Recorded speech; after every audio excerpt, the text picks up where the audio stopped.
Class 12th के सभी विद्यार्थी ध्यान दें। आज के इस वीडियो में भूगोल का हम एक पेपर कंप्लीट करेंगे। इस वीडियो में महत्वपूर्ण प्रश्न ही आप पढ़ने वाले हैं एग्ज़ाम के लिए, ताकि आप अच्छे अंक लेके आए। तो देखिए, पूरी मेहनत के साथ अच्छे से ईमानदारी के साथ आप पूरे प्रश्नों को कंप्लीट करें। यदि आप इस पेपर को कंप्लीट करेंगे तो आप 50 अंक इसके माध्यम से प्राप्त कर सकते हैं। तो चलिए, ज़्यादा समय आपका नहीं लूँगी और पूरे प्रश्नों को आपको कम समय में ही कंप्लीट करवाने वाली हूँ। तो चलिए पढ़ लेते हैं पहले प्रश्न को। तो पहले प्रश्न में सही विकल्प आपको करने हैं। तो निम्नलिखित में से कौन-सा एक भौगोलिक सूचना का स्रोत नहीं है? तो चंद्रमा में चट्टानों और पदार्थों के नमूने। चंद्रमा में जो चट्टानों और पदार्थों के जो नमूने हैं, वो क्या हैं? भौगोलिक सूचना का स्रोत नहीं है। दूसरा है, एशिया महाद्वीप में सबसे अधिक जनसंख्या वाला देश। तो चीन है। चीन क्या है? अधिक जनसंख्या वाला देश है। तीसरा है, निम्न में से कौन-सी क्रिया प्राथमिक क्रिया नहीं है? तो संचार क्या है? प्राथमिक क्रिया नहीं है। चौथा है, निम्न में से कौन-सी रोपण फसल नहीं है? तो गेहूँ।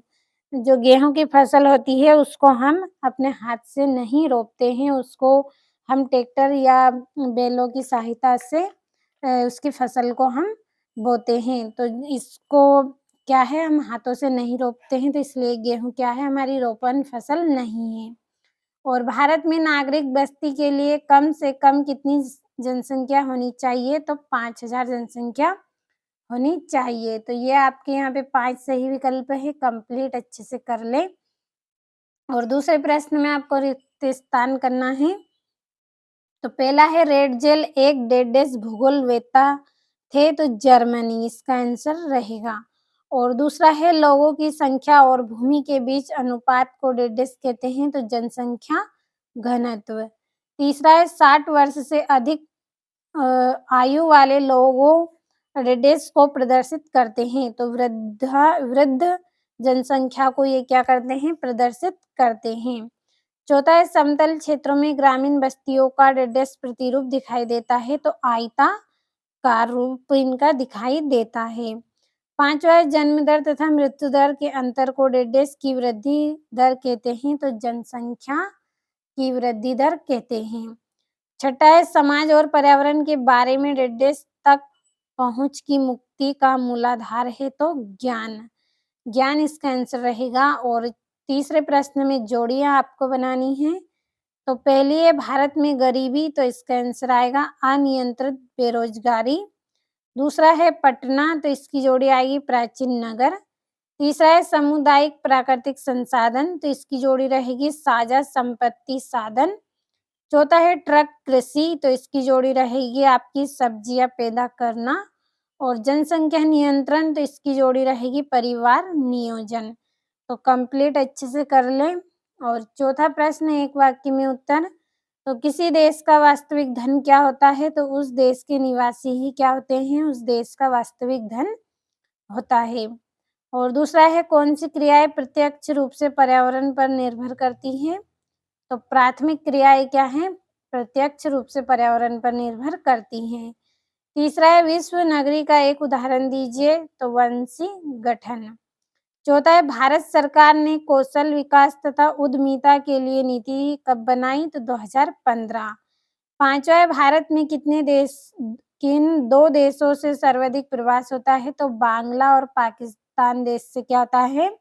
सर्वाधिक प्रवास होता है। छठा है, स्मॉल इज ब्यूटीफुल नामक पुस्तक किसने लिखी थी? तो सुभाकर ने लिखी थी। तो अच्छे से आपको कंप्लीट करना है, अच्छी मेहनत करना है, जब जाकर ही आपको अच्छे अंक प्राप्त होंगे, जब जाकर ही आप एग्जाम में अच्छे अंक प्राप्त कर सकते हैं। तो अच्छे से कंप्लीट कर लें। ये यहाँ पे 5वें प्रश्न में आपको सत्य असत्य करने हैं। तो पहला है, भारत में मानव विकास रिपोर्ट योजना आयोग द्वारा तैयार की जाती है, तो सत्य बात है। दूसरा है, वाणिज्य पशुधन पालन में पशुओं की संख्या चारागाह की वहन क्षमता के अनुसार रखी जाती है, तो सत्य। तीसरा है, चलवासी पशुचरण एक प्राचीन निर्वाह व्यवसाय रहा है, तो सत्य। और एशिया महाद्वीप में लिंग अनुपात सामान्यतः कम है, तो सत्य। 5वाँ मरुस्थलों की विषम जलवायु मानव बसाव के लिए सुविधाजनक होती है, तो असत्य।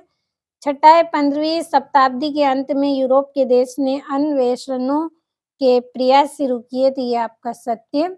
और 6ठा प्रश्न है, यहाँ से 2-2 नंबर के प्रश्न आपके स्टार्ट हुए हैं।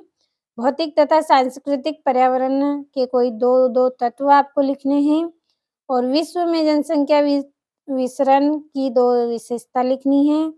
और 8वाँ है लिंग अनुपात से क्या अभिप्राय है, भारत में लिंग अनुपात कितना है और सार्थक जीवन क्या होता है। 10वाँ प्रश्न है, भारत में शिकार पर प्रतिबंध क्यों लगाया गया है। और 11वाँ है, ग्रामीण बस्ती किसे कहते हैं और मेगा सिटी किसे कहते हैं। और 13वाँ है, सहस्त्र बस्ती और प्रकीर्ण बस्ती में अंतर बताइए। और 14वाँ है, प्रकृति का मानवीकरण किस प्रकार होता है, बताइए। तो ये यहाँ से आपके 3 नंबर के प्रश्न स्टार्ट हुए हैं। और 15वाँ है, जनसंख्या की धनात्मक वृद्धि एवं ऋणात्मक वृद्धि में अंतर और मानव विकास के प्रमुख उद्देश्य क्या हैं।